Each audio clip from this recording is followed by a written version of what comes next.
سرخط خبرها شرح وزیر نقلیات برای نرخ راهگیرها. پرزیدنت گرجستان گفت روسیه در جنگ اوکراین مغلوب می شود و قزاقستان انتقال نفت به آلمان را شروع می کند.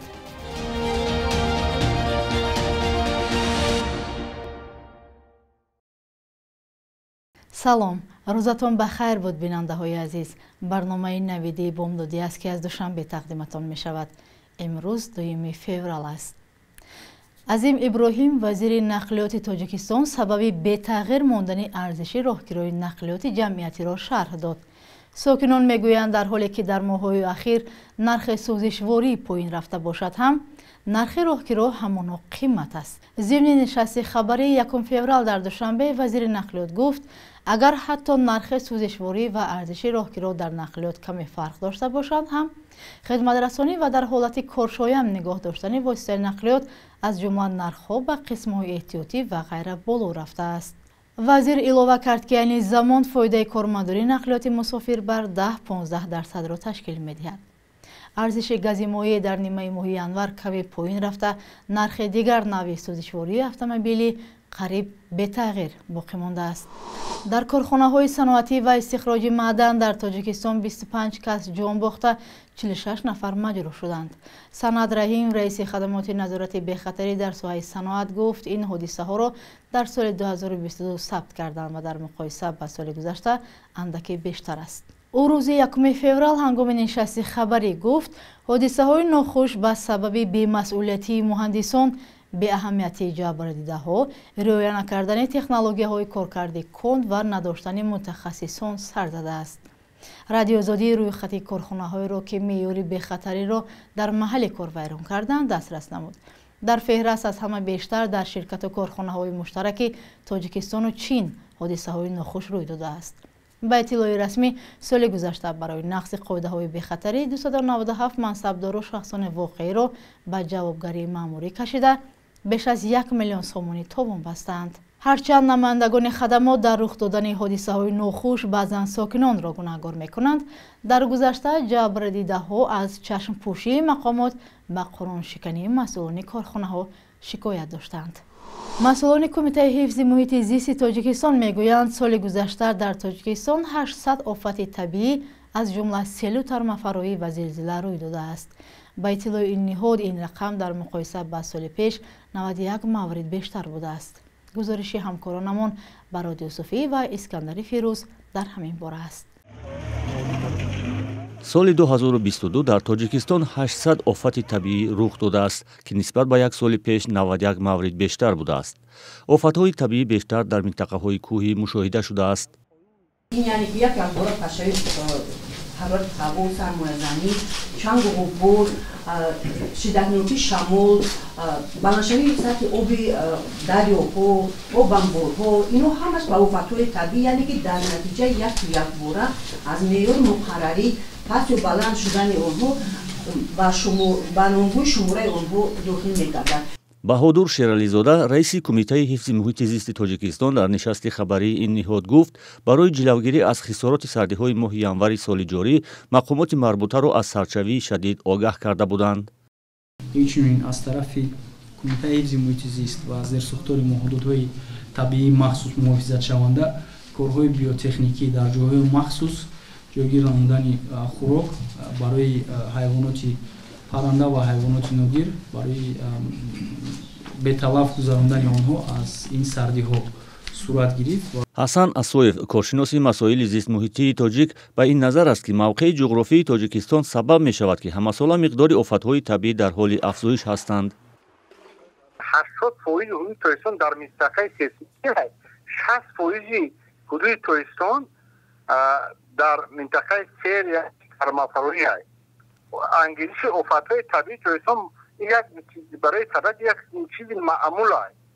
طبق بعض نگارش‌ها همساله آفت‌های طبیعی به اقتصاد ملی تقریباً در حدود $3 میلیون صورت ملاحظه به بار می‌آورد. حسن اسویف افزود که طبیعت چنین قاعده‌های دارد که اگر یک سال مقدار آفت‌های طبیعی افزایش یابند سال دیگر می‌توانند برعکس کمتر شوند. با این وجود جناب اسویف بر این نظر است که تا حال در تاجیکستان آموزش انگیزنده‌های آفت‌های طبیعی به طور کافی راه‌اندازی نشده است. ӯ мӯътақид аст ки агар ин кор ба зудӣ роҳандозӣ нашавад, ҳамасола мизони хисороти иқтисодии Тоҷикистон аз ҳолатҳои изтирории табиӣ афзоиш хоҳад ёфт. Саломе Зурабишвили, раиси ҷумҳурии Гурҷистон, гуфт Русия бояд қаламравҳои худхонди Абхозистон ва Осетияи Ҷанубиро, ки дар соли 2008 амалан таҳти назорати Русия қарор гирифт, ба Гурҷистон баргардонад. ба гуфтаи ӯ, Русия дар ҷанги Украина мағлуб мешавад ва пас аз анҷоми он бояд на танҳо қаламравҳои ишғолшудаи Украина, балки аз қаламрави Гурҷистон низ хориҷ шавад.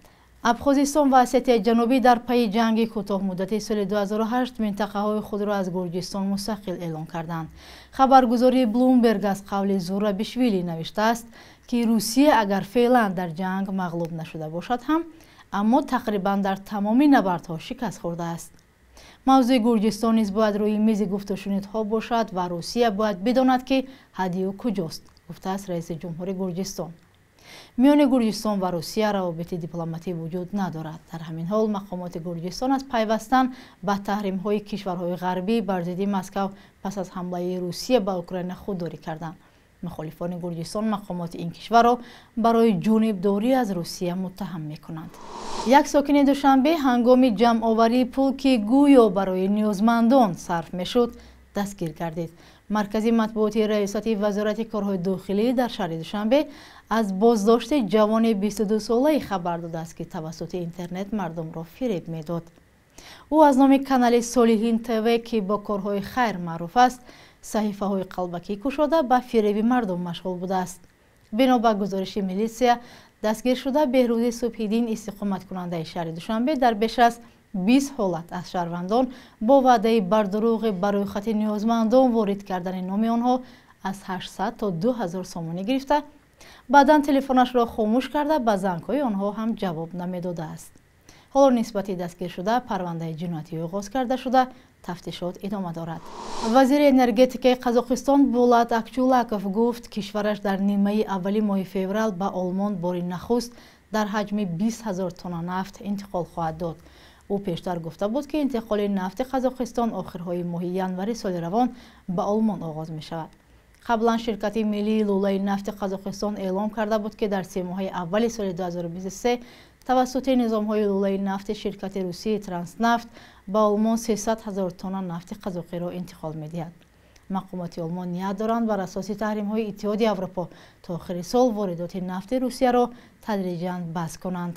хабаргузории Reuters бо истинод ба Майкл Келнер, котиби давлатии вазорати иқтисоди миллии Олмон, хабар дод, ки Берлин барои афзоиши воридоти маҳсулоти нафтӣ аз кишварҳои дигар, аз ҷумла Қазоқистон, талош мекунад. бахши якрӯзи таърихро дар таҳияи Хиромон Бахозода ҳамроҳ мебинем, то аз муҳимтарин таҳаввулоти таърихӣ барои имрӯз бехабар намонем.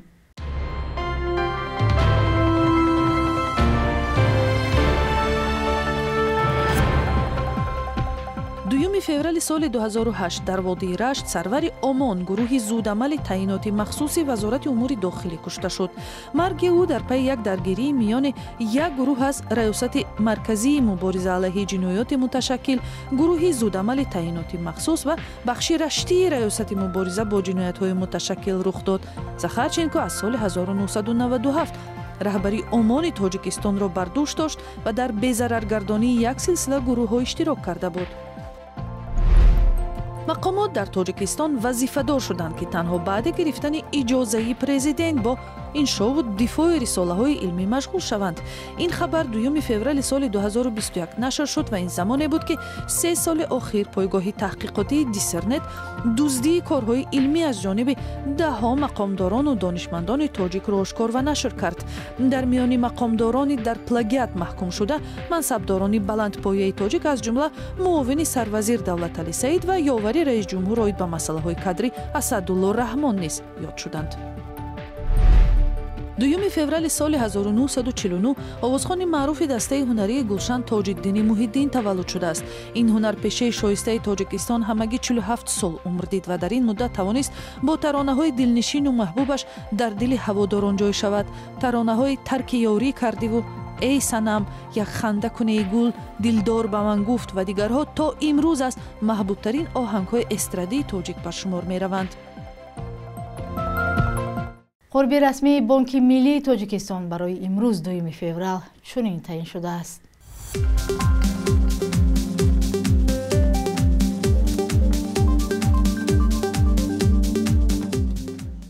бинандагони азиз, инҷо расидем ба поёни барнома. давоми рӯз ҳамкорони мо дар барномаи сархат ва ахбор шуморо бо хабарҳои наву гузоришҳои бештар мунтазиранд. худо нигаҳбонатон.